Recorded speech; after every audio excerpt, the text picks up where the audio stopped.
Hello, I'm Dr. David Canzeri, Director of Interventional Cardiology Research at the Scripps Clinic in La Jolla, California. Welcome to Paris, France at the EuroPCR 2010 Scientific Sessions, and especially welcome to our program entitled PCI in the Complex Patient.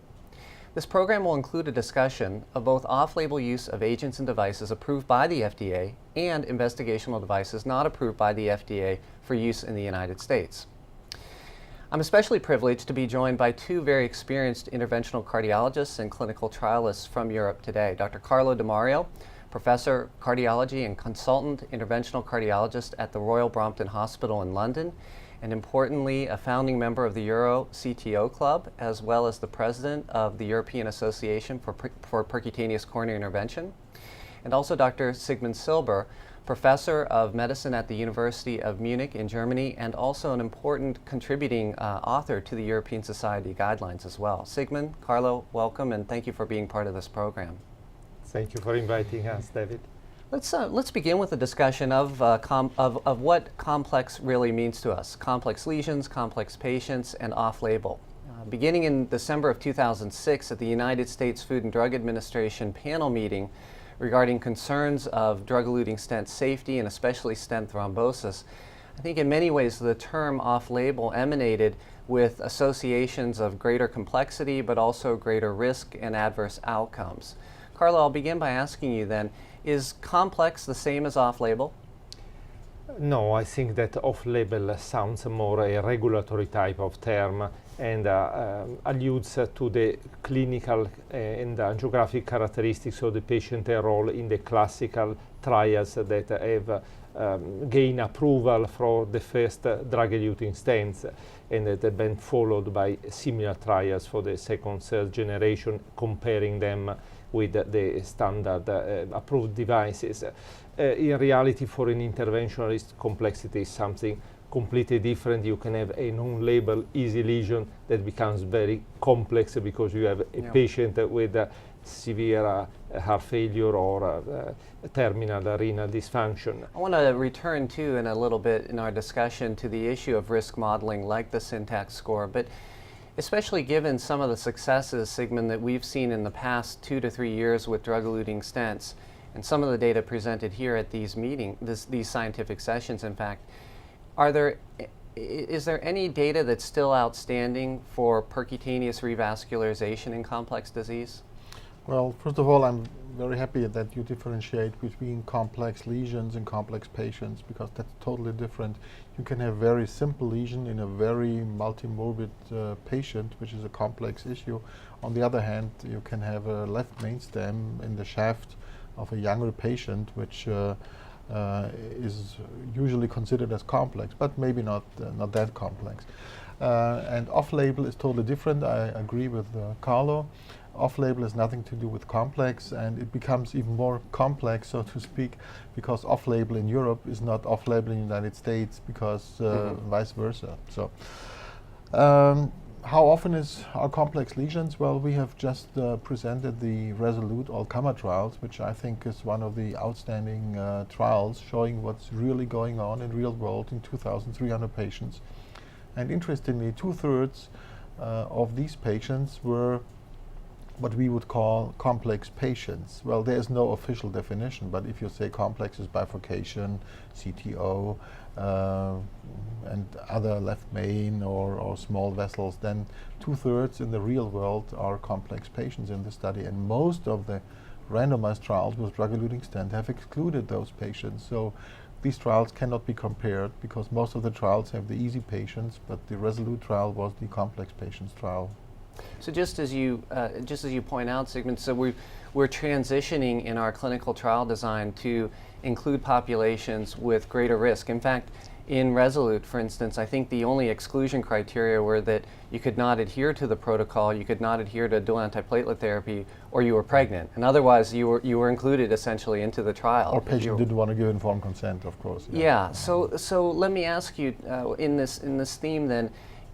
While certainly in advance to include broader complexities and help inform our understanding of drug-eluting stents and more complicated lesions in patients, do all-comer trial designs satisfy everything we need to know about a drug-eluting stent in clinical practice? Carlo?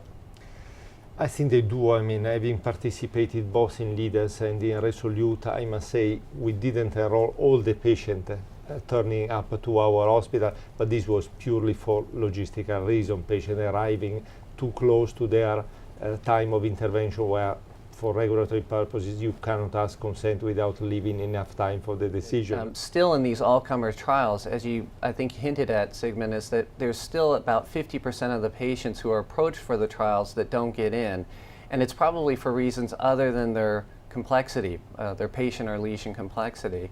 But at the same time, I think it's probably fair to say that these patients are similar to those patients who would get enrolled into registries as well, that are at least historically thought to be more of all-comers types of studies.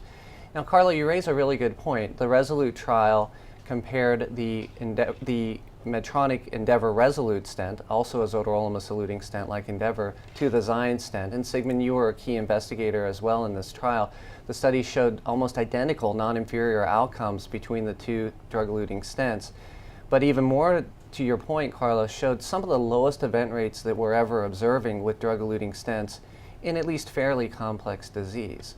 So Sigmund, is there a role still for surgery, and in what type of patient then, when we can achieve seemingly at least such great outcomes with DES? Well, of course there's a role for surgery, but you're pointing at the good results of the trial, and I have several explanations for that. In an all-comer trial, actually having an 8% per year rate of events, and the events were cardiac death, and or target vessel MI, and or target lesion revascularization, 8% is really astoundingly low for such a complex patient. And why is that? I think one of the key issues is, first of all, we did not use routine follow-up angiography. So the primary endpoint was a clinical, like in other trials, but what makes this trial so special is that if you really planned follow-up angiography, it was 1 month after the primary endpoint. So if you, I mean, I think the best, or one of the best tricks or the best tips to reduce repeat revascularization is do not put the patient on the table if you don't have a reason for it. And the second reason why the results are so good is because we used two of the most developed second generation drug-eluting stents, and the results showed it's almost identical. The role for the surgeons, yes, still. Well, first of all, those when the investigators thought this might be a surgical case, he was not enrolled. So this is not a randomized trial, PCI versus surgery. But what we learned from the Syntax trial, and I think this becomes a more and more general acceptance, is that if the Syntax score is above 33, you should really consider surgery very strongly, especially in patients, and this is an amendment to the Syntax score. It's called the ASEF score. Mm-hmm. A stands for age, C for creatinine, and EF for ejection fraction. Especially if the patient is elderly, renal insufficiency, and has a low ejection fraction, that should go to the surgeons. But there's room for both of us. So I think it's interesting when you add in the ASEF score, for instance, incorporating clinical characteristics with Syntax, it's very interesting how you can have some patients who might be, say, elderly and have an abnormal creatinine, but fairly what we might consider less complex coronary disease and yet yield a high score. Or alternatively, you may have a younger patient with more diffuse disease yielding a lower score.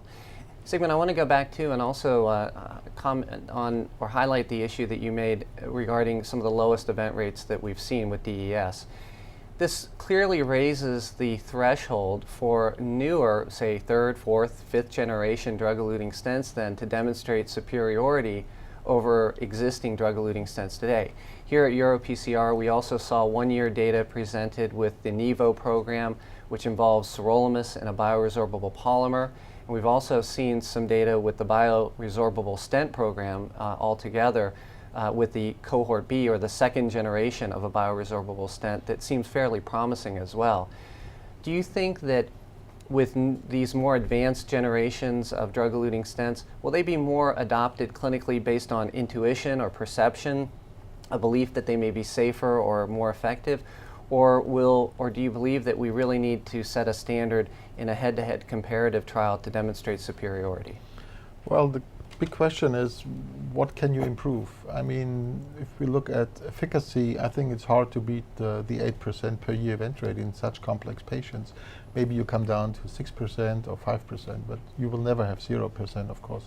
And when we talk about safety, we talk about stent thrombosis rates below 1% per year. I mean, this is so low, and as you know, of course, stent thrombosis is not only related to the device, it's also related to the operator, to the cardiologist. So if you don't do a good job in the cath lab, you might have as a result, a stent thrombosis. So I think we will never have 0%. So you're right, I think the Resolute all-comer trial set a new standard, a new gold standard, which is probably not possible to beat. But what I would like to wish for future developments, what still is a disadvantage of drug-eluting stents, as we all know, is the need for prolonged dual antiplatelet therapy. Mm-hmm.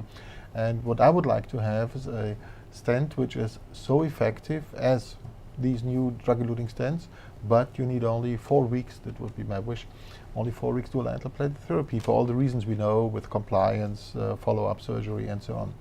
And the big question is whether those stents who have a bioresorbable polymer or even are totally bioresorbable will fulfill the wish of a reduced dual antiplatelet therapy. But I don't see the results so far. They still go on with prolonged dual antiplatelet therapy, even in bioabsorbable stents. So I would like to see a bioabsorbable stent disappearing totally, only 4 weeks of dual antiplatelet therapy. I agree. I think it's a challenge in the development of these drug-eluting stents that they are committed to a pathway that is to be like existing drug-eluting stents in terms of dual antiplatelet therapy requirements and trial design, but at the same time what we're looking for is something that would dissociate how we're practicing today, for example, with regard to what's perceived by some interventionalists as a lifetime commitment to dual antiplatelet therapy.